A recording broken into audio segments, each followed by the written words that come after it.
All right, so we're rolling? Mm-hmm. Okay, so now we've heard a lot about your 38 years. Let's go to today, 2017, and what I'd like to talk to you about is what's going on with you today? Okay, we've got some medical issues that have arose. Started, I knew I had concussion syndrome. I've had 9 concussions. Most of them were at ECW.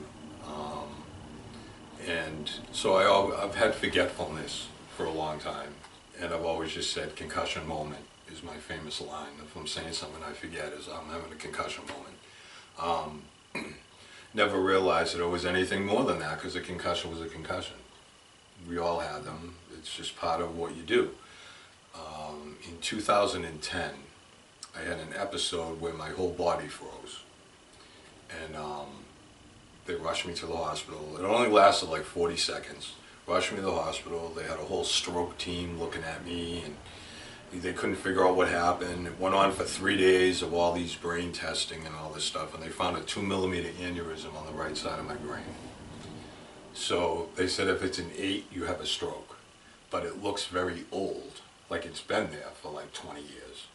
You know, so we don't know if that triggered something. They just didn't know. So they said come back every year and do these tests again. We want to watch it and make sure everything's fine. Of course, I never went back because I felt fine, I thought. I would say probably the last 3 years have been the most difficult time of my life. I had a lot of confusion, a lot of forgetfulness, a lot of just not feeling myself. But I got so used to feeling this way that I thought everything was fine. I got laid off from my day job that I did very well for a long time. The company got sold, and they fired the whole sales staff except me. They kept me for 3 months, and then they let the next bunch of us go. And once that happened, I couldn't find work. And I've always worked and been busy, and I just seemed like I couldn't get out of my own way. A year ago this past April, I had my annual physical, and my doctor, Dr. Paul Dardino, who I've had for several years, personal friend too, and he just said to me during the physical, he goes, something's wrong. I'm like, no there isn't, I'm fine. He goes, Paul, you're not the same. Something is not right. You haven't gone and had your head checked. I go, I have concussion syndrome. What's the big friggin' deal? It is what it is, you know? He goes, I'm booking you for all the tests. I'm going to send you to the foremost expert on brain stuff on the North Shore. Very well-known guy. Do the test, I'll send it right to him, and you go meet with him and see if everything's okay. All right, I went and did the tests, did the whole thing. Get the appointment with this so-called expert. Went into his office, and I just met him, and I didn't like him immediately. And I can judge people, and I usually like everybody. He rubbed me the wrong way. And he shook my hand. He goes, very nice to meet you. Heard a lot about you, he says, but I can't help you. And I'm like, what do you mean you can't help me? He goes, you have a traumatic brain injury that I only read about online. He said, it's running rampant in the NFL right now. It's called CTE. And I'm like, what the hell is that? And I don't know what that is. And he goes, it's like shaken baby syndrome for adults. It's not the concussion, it's every time you go off the ropes, you whiplash. Every time you fall in the ring, you bounce your head off the ring. Your brain isn't connected to anything but your spinal cord. It's just like right there. So you have like 1/8 of an inch all around the inside of your brain. And if your head's bouncing around, your brain is bouncing around in your head. It's not like it's solid and it doesn't move. It's just there. So that's what you have. And we don't know what to do. I can't help you. You have to go to the experts in Boston. I'm like, all right. So I start looking it up and seeing what it is and reading about the Brain Institute in Boston, which I'd heard about already. Chris Nowinski is one of the co-founders of it, with this world-renowned CTE expert in Boston who travels all over the world and does seminars on CTE, and he's like on the cutting edge of trying to figure it out. So I called Chris, reached out to him, and he connected me to the Concussion Center in Concord, Mass. Dr. Robert Cantu who is amazing. If you put CTE on the computer on a Google search, it's him everywhere, all about CTE.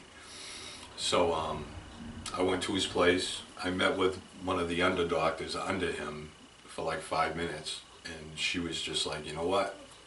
He's gonna take you. You know, he only does pro athletes. He does the Bruins. He does the Patriots. He'd be the first wrestler around here that he has. So I'm like, fine. So I met with him. He sent me in for more tests on his own way of doing it so he could see. So the diagnosis is I have severe CTE, and it's like chronic traumatic encephalopathy, some big long word is what it is. So virtually my brain on the top of my head is supposed to be rounded at the top. It's flat from impact, from being dropped on my head. The front of my brain is supposed to be rounded, and it's like you put a pin in it, and it's sunk. So my brain is going in instead of being round. And that's where my CTE injury is. There's no cure. There's no idea how long it will go. I was forgetting a lot of things. I would be in the middle of a conversation and someone would interrupt, just simple everyday interruption, and I'd have no idea what I was talking about. So all the wrestlers around me and my family, they've been for a while saying, you were just saying this, and then comes right back, like I never forgot it. So so I met with the doctors, and it's just like this, it's not good, but we're trying to find a cure, and we can put you on experimental medications and this and that. You can donate your brain, which I did. China did too. I guess Aaron Hernandez, they got his brain too. So, because now at the end, Aaron Hernandez, they tried to blame all he did was because he had CTE and he wasn't in his right mind. So they dissect your brain, and they can see when it started. So they're trying to figure out a cure from the back end, figure out how it affects different people. So all there is experimental medication, and I've been on the experimental medication now for about 4 months. And when you go to the brain center, you have to fill out like a check mark thing. Do you have a headache? Are you dizzy? Did you forget anything? Do you have numbness? This, that, and the other thing. So you fill out the thing. And then when you sit with Dr. Cantu, he looks at it, calculates it, and comes up with a number. The number was 58, whatever that means. I don't know. It's high, but I don't know what the scale is. When I went last month, after 3 months on the experimental medication, it was 28. It dropped almost in half.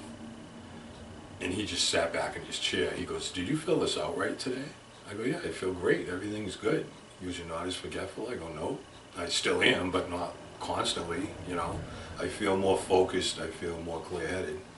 So he said to me, Paul, this is remarkable. He's world renowned. The first day I met him, he was flying to Germany that night to do a seminar in front of like 20,000 neurologists, you know, in Germany and all the countries around, in a place like Madison Square Garden with 20,000 people. And it was a 2-day thing, and he was the main event speaker about CTE to try to educate these other people. So I'm so lucky, and I thank Chris Nowinski so much for connecting me to Dr. Cantu, and it's just been an incredible experience. I'm feeling better than I've felt in years. I feel more clear and more focused, so maybe this might be the magic pill that is going to make things better, you know, and I hope so. And like I said to him a couple of weeks ago, as well, I'm sitting there and I'm like, I go, imagine you're the world-renowned expert on CTE. I said, and I'm your patient, and something is suddenly working that doesn't usually work. Wouldn't this be amazing? I go, we won't be doing talks, because I've done a couple talks already on CTE to people, explaining what it is, and just to let people know. And people are like in shock. They have no idea what it is, and this and that. And I go, imagine you figure out the cure on me. He goes, we'll both be very rich. He goes, because we'll be traveling all over the world full time, talking about this and saving people's lives everywhere. I go, wouldn't that be cool as hell to be able to do that, you know?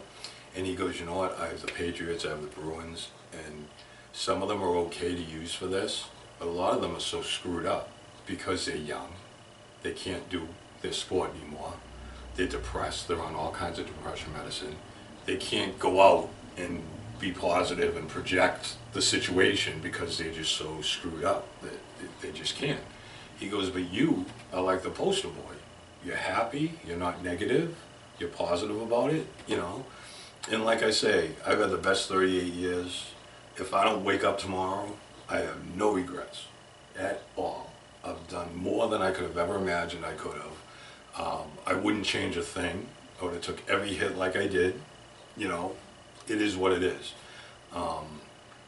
So it's a challenge now with my students, talking to the students, because you know, they're all about the extreme enforcer, and they watch me and, oh, you're so tough and you did this and you did that and this and that. And I always tell them, you swing the chair, don't put your arms up. Chair's coming at you, take it. It's TV. Don't make it look fake. Everybody knows it's fake anyway. Make them go, ah, you know. Can't do that anymore. Which I struggled with. Like, how do I let these guys know what's going on and tell them what I've been telling you all this time? Don't, you know. So now it's just protect your head. Don't take a chair shot. Don't take a chair shot and put your hands up to block it, because that looks fake. I go by your back, the back of your legs. Beat the shit out of each other. Hit them as hard as you can. And it was a great example last night. Total Loco and Escobar with the chairs. Yeah. Beat the crap out of each other with the chairs. Never a headshot. They listened. And they had marks on their back, and it echoed through the building. You can hit them as hard as you want. It's not going to hurt anything. You know, you hit them right in the spot in the back. It's all muscle, and you know, you hit them in the leg. You know, you're not going to break somebody's leg. You know what I mean? If you do it right. And nobody walked out of there saying, how come they didn't hit each other in the head? See, they walked out of there saying amazed. That was an amazing match. Yeah. So I mean, that's so. This is what I'm trying to let you know, everybody know, is that you don't have to do that. And like I told Dr. Cantu a few weeks ago, I go, man, you're going to need another wing, because he has a concussion center in Concord with his whole big office and everything. Connected to the office is his rehab. They have an Olympic-sized pool, they have all the weights, they have all the trainers and all the stuff. So I went initially for 2 rehabs. It was 3 days a week, cognitive rehab, to try to figure out where I forget things. So they know how to trick your brain. I say they screw with your head when you go in there, because they know they can get me to point 3 on something. As soon as we go to a 4th point, I forget all 3, everything. So they know my trigger is at the 3rd point, that I'll forget the whole thing. So it's interesting, and you learn about your body. I never thought about my brain at all, you know. Now I know so much about it, it's crazy, you know. So I'm very positive about it, especially with this experimental medication. It's just making me feel better, and it's, the results are obvious. People are noticing that are around me. It's like, oh, you're not forgetting as much. You know, I'll forget things. I mean, people forget as you get older anyway. It's just a natural thing that happens. But I'll grab my iced coffee out of the refrigerator and put it here, get ready to leave, drive down the street, and go, shit, I left my coffee right there. You know, constantly that happens, you know. So it's just trying to, yeah, I have to write everything into my phone now, every day. Like if I have anything to do, I have to put it all on my phone, because otherwise I'll forget. You know, I used to make lists, but then I'd forget the list. I'd make a list of what I had to do, and I'd leave it on the counter, and I'd leave without the list. So Doc was like, just put it in your phone. You have your phone with you all the time. You know, do day by day. You need to do this, you need to do that, you know, and just refer to it. And I still refer to it every day, but it's not even as bad. Like now I'm remembering what I have to do tomorrow, you know, which is great. So I feel really, really good. I compressed my vertebrae 5 and 6 when I was 18 years old in the ring. I got body slammed by Tony Rumble, and he dropped me like a lawn dart, head first, arms by my side, no protection. Compressed 5 and 6 back then. Went to a chiropractor for years, and they kept it in line and kept everything cool. But then as the CTE was coming in, I wasn't able to work.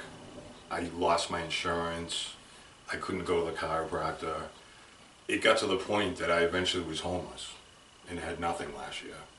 I was living at the Belltime Club, sleeping in the wrestling ring, and nobody knew. I just, Bo's Light, I was sleeping in my car. I had nowhere to go, I had no money, it was horrible, and I didn't know why. And it was because of this, and I didn't realize it. So my primary doctor, Dr. Paul Dardino, saved my life by telling me, you are screwed up, something's not right. And then once we figured out that I had this, he said to me at the next appointment, well, you're disabled. I'm not friggin' disabled, what are you talking about? He goes, Paul, this injury is a disabling injury. I'm like, well, what does that mean? It's like you need to sit with our social worker and do paperwork. I go, for what? He goes, for Social Security disability.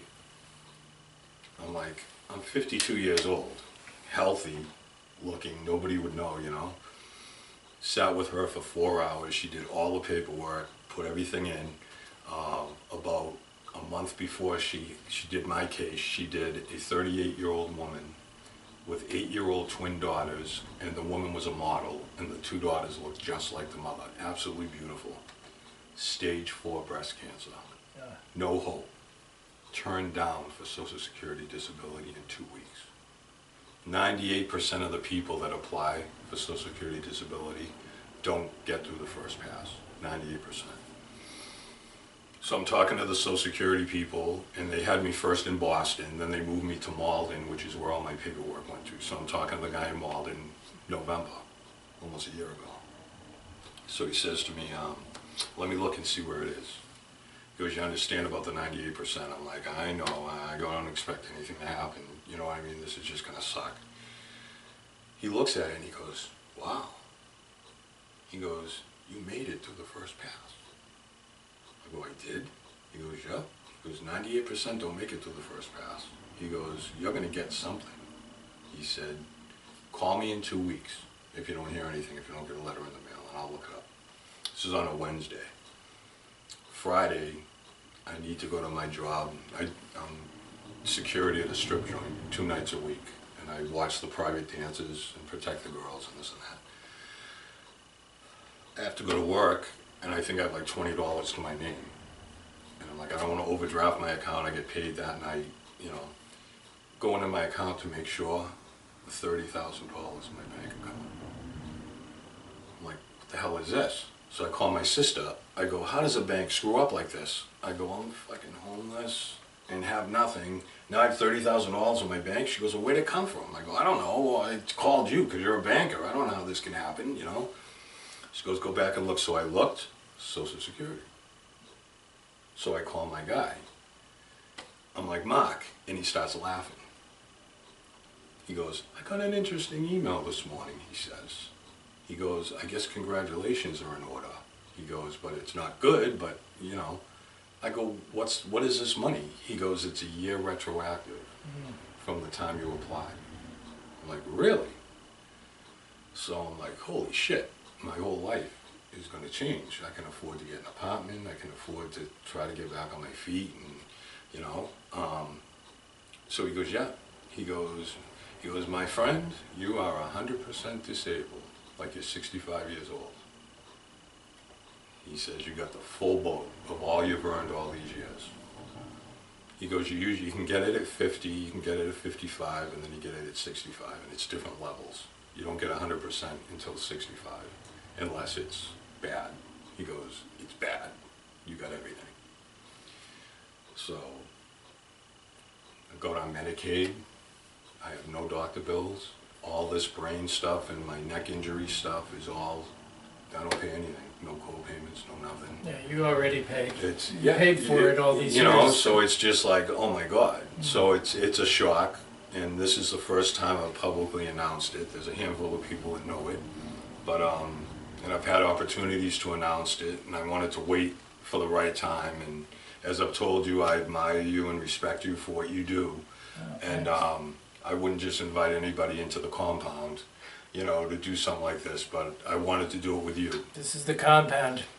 The extreme compound, as the wrestlers call it. And the professor and daughter are Yes, privileged to be in it. yes. And I should tell you that before we started this chat, Paul took us through the history of all this, and maybe we'll do that another time Sure. on absolutely. camera, because it's a whole Yeah, story. absolutely, absolutely. So yeah, so I'm feeling good. The neck surgery, they were talking about the neck surgery, which would have been a 6 to 9 month recovery, like a 6-inch cut behind my neck to fix everything.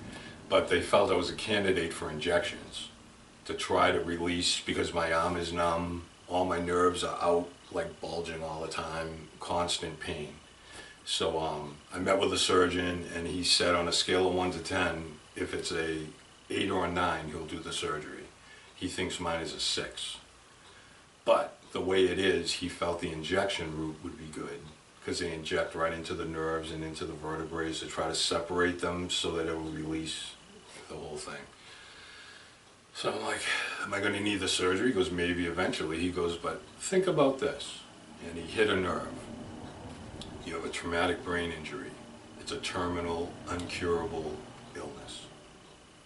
Do you want to take the next 6 or 9 months in a neck brace recovering from major neck surgery, and in 6 months have something go wrong with the CTE, and look back and go, I could have traveled, I could have done this, you know? He says, well, 9 months after, when you feel 100% and everything's great, bang, something could happen. He goes, if I were you, I'd do the shots, see if that helps, and worry about the surgery later. He says, and remember, and Cantu says this to me too, it's the best day of your life today. You want to do something, you want to enjoy something, do it now, you know, because you don't know. You know, it could go 6 months, it could go 6 years, it could go 20 years, or it could happen tomorrow.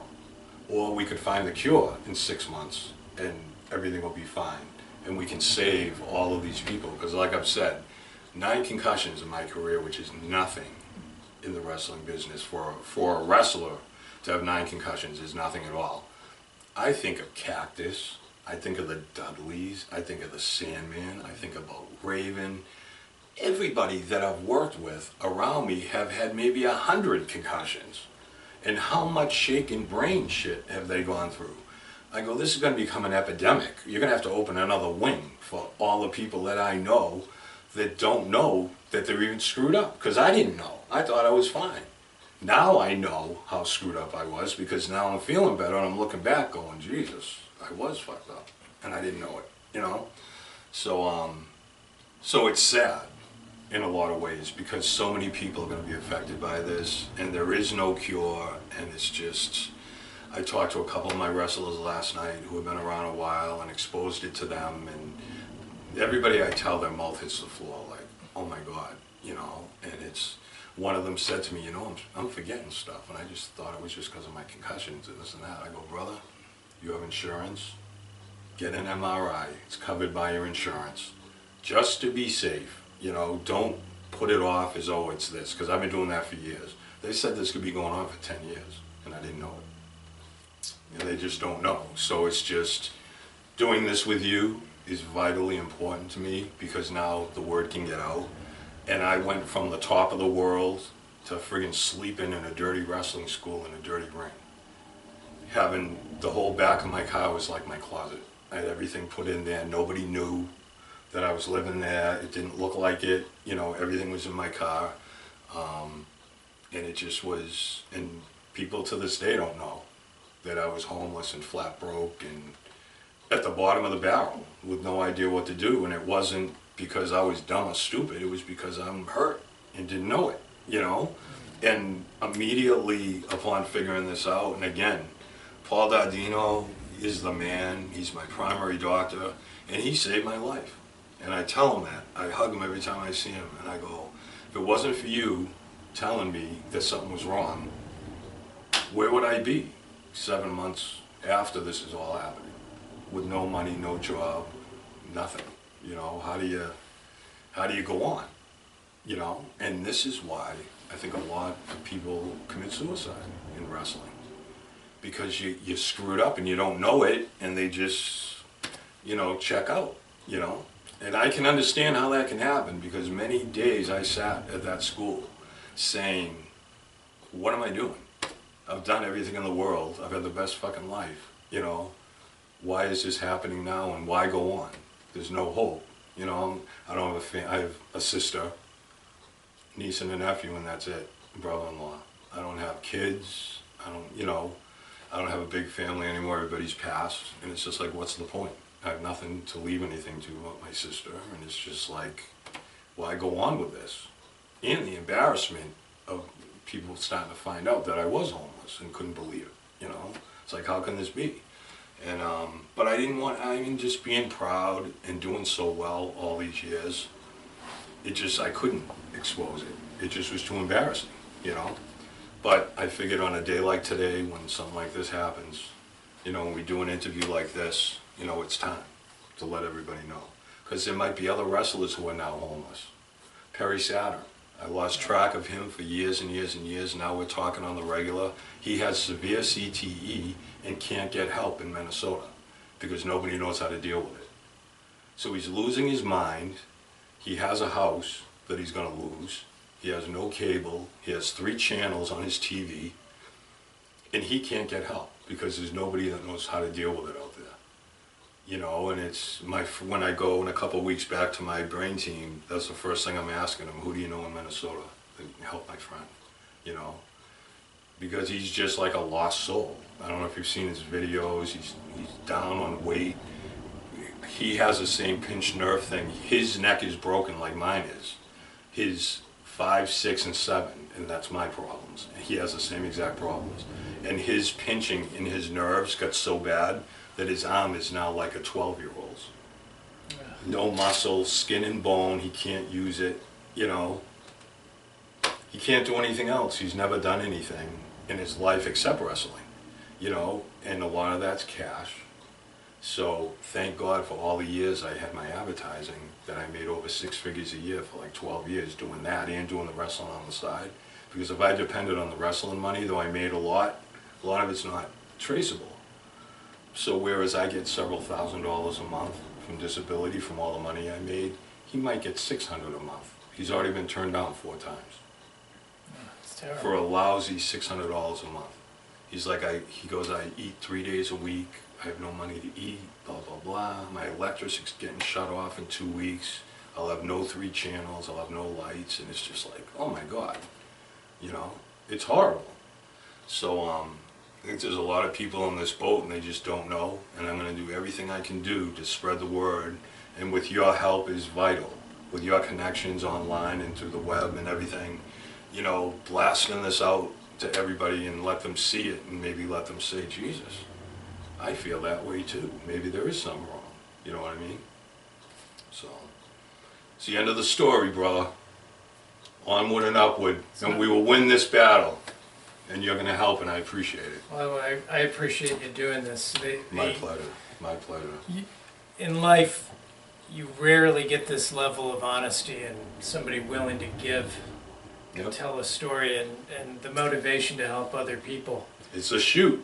Like they say in wrestling, it's a shoot. And it's a shoot. I've always been that way. I don't candy coat things.